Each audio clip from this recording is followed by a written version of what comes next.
I'm Jess. I'm a licensed psychologist, and I'm here to talk about ethics in social media. In 2021, the American Psychological Association came out with social media guidelines for psychologists. And as more and more mental health professionals are creating online platforms, I wanted to talk about the social media guidelines specifically with regard to ethics and professional considerations.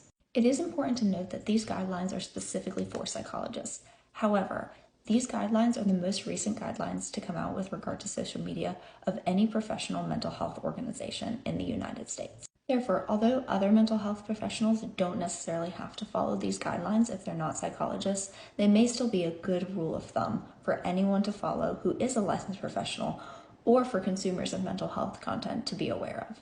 Section 2 of the guidelines is all about ethical and professional issues, and Guideline 2.1 states psychologists are mindful of the public nature of social media and that their privacy and confidentiality often are not protected nor expected on social media.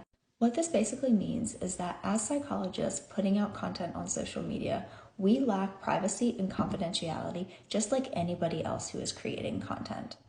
As a consequence of such, if somebody doesn't like the content that we are putting out there, they could easily find our place of work, our license number, etc., and what we put on social media could impact our professional practice. Therefore, it's important that we are always mindful of the content that we are putting out there because of that lack of privacy and confidentiality and what that could mean for our professional practice. I hope you stick around for Guideline 2.2.